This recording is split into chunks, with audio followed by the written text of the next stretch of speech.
So guys finally আজি মই মেলাত আহি টেটু লৈয়ে লৈছোঁ, মানে এয়া বনাইছোঁ, আপোনালোক চাব পাৰে। আৰু গাইজ মই বহুত দিনৰ পৰা ভাবি আছিলোঁ টেটু ল'ম বুলি, কিন্তু ল'ব পৰা নাছিলোঁ। মেলা চালেই টেটু ল'ব মন যায়, মানে টেটু দোকানবিলাক চালেই আৰু বনাবলৈ মন যায়, কিন্তু মানে বনাব পৰা নাছিলোঁ। আৰু বহুত মানুহে মানাও কৰিছিলে, মোৰ ঘৰৰ মানুহেও মানা কৰিছিলে, কিন্তু এবাৰ ফাইনেলি লৈয়ে ল'লোঁ।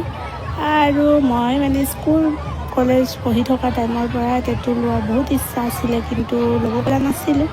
চ' এয়া আপোনালোক চাব পাৰে, বহুত বিষায়, টেটু ল'লে বহুত বিষো হয়, কিন্তু সহ্য কৰিব লগা হয় আৰু। চ' এয়া মই বনাইছোঁ ভোলেনাথৰ ত্ৰিশূল আছে, ডমৰু আছে, ওমকাৰ আছে। চ' একেই লগতে মানে অলপ দীঘলকৈ বনাইছোঁ, আপোনালোক চাব পাৰে। আৰু এয়া গাইজ টেটু ষ্টুডিঅ'ত ল'লেও বা মানে বহুত মানুহে কয় যে এনেকৈ মেলাত ল'ব নাপায়, এইটো সেইটো বহুত কিবা কিবি কথাবোৰ কয়, কিন্তু একো প্ৰব্লেম নাই, সিহঁতি বহুত ভালকৈ টেটুটো বনাই দিয়ে।